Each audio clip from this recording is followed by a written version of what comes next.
Joining me now is the famous Charlie Hurt, Washington Times opinion editor and Fox News contributor.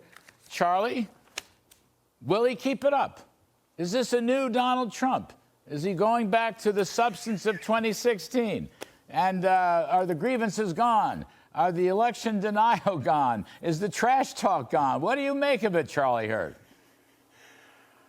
I pray that this is something new, and I think you nailed it exactly right.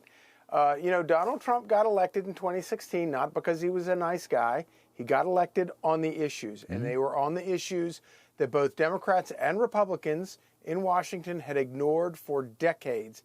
And he alone identified, and it carried him into the White House despite all of the efforts by Democrats, Republicans, and the media to stop him. And if he holds that, and I think you're exactly right about it, obviously there's always room in a campaign for entertainment, and nobody entertains better than Donald Trump does.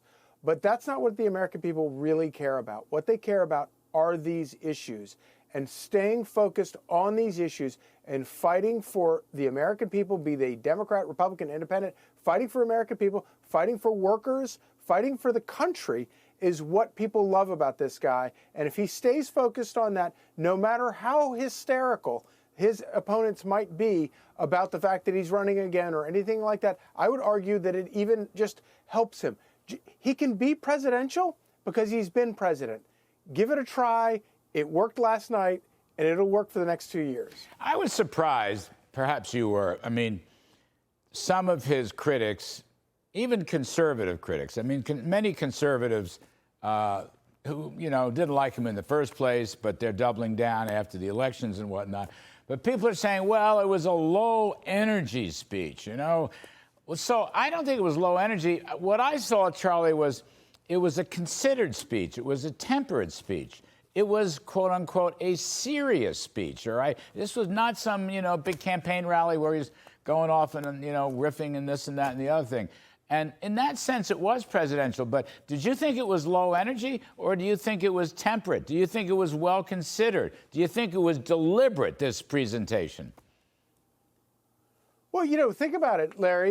Some of the best speeches that Donald Trump ever gave were the more serious speeches where, he doesn't like to read a teleprompter because he likes to sort of engage the audience. And that's a wonderful thing. He's brilliant at engaging the audience. And that is what makes him a wonderful politician. He loves people. He loves being around people. He wants to please people. Those are all wonderful qualities of a politician. But when you're talking about serious issues like this, and we need a fighter, it doesn't hurt to read a teleprompter. And so, is it as exciting as a marathon, rally that he does with, 40,000 people? No, it's not as exciting as that. But this is more important because this is who he is. I think the speech probably could have been a little bit shorter. He could have gotten to these things, gotten through all of the points that he wants to make. He's got a great argument to make. It's still the winning argument. And like I said, if the people who don't like him, and by the way, all of the detractors that we see right now this morning are the same detractors that we heard 7 years ago when he announced the last time. And they were wrong then, and they're wrong now. And the reason they talk about all of the things that they want to talk about with Donald Trump is because they're still terrified of addressing the issues that Donald Trump wants to talk about. And these are issues that 60, 70, 80% of the American population cares about. And politicians in Washington, they don't have an answer for it. Yeah, he was very specific. That's one of the things I really liked about this speech. Actually, Charlie was very, very concise and economical. He slammed it down from 2 hours plus to 1 hour. So I was very impressed with that.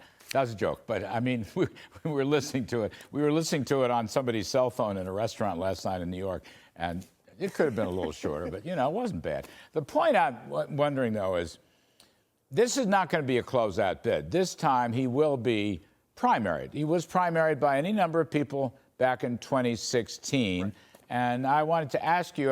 I would think that he's going to be primaried by a number of people this year or this coming year as well.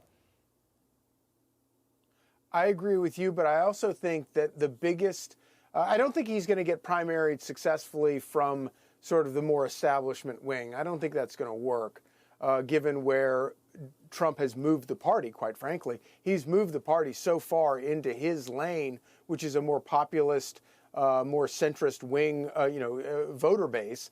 And for that reason, I don't think he's going to be challenged from the more establishment wing.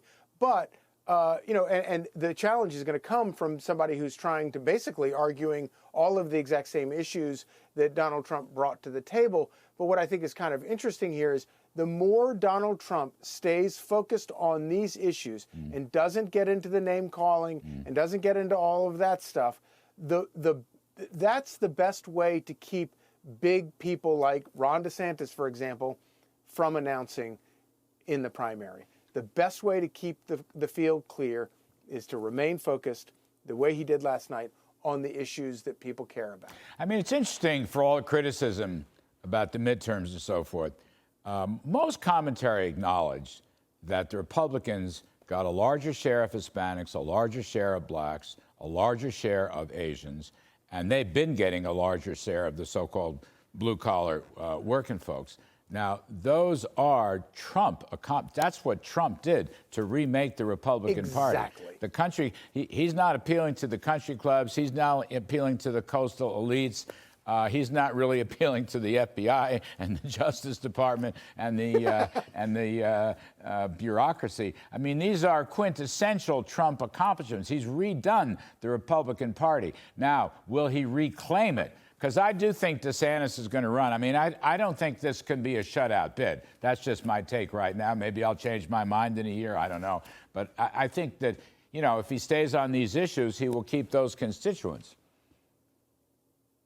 And if Ron DeSantis does decide to run, they're going to both have to have it out over the issues. And I think that will make whoever is the eventual victor a much stronger candidate. And I don't have a problem with that. I welcome it. I look forward to it. But I know this, the best strategy for Donald Trump is to remain focused on those issues. And what you just said right now, I think is the most important thing about all of it. Donald Trump was not on the ballot this last time, but all of his issues that he and he alone brought to the forefront of the Republican Party, those are the issues that won. And at the end of the day, what else matters? Nothing else matters. Those issues, talking about making America strong, talking about energy independence, law and order, talking about securing the border, those issues that Donald Trump dragged the party leaders kicking and screaming to embrace is why it's why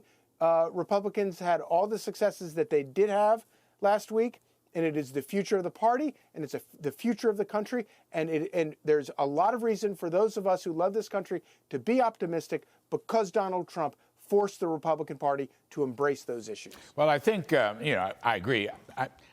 I think DeSantis is a very smart guy, successful governor. Youngkin, same successful governor.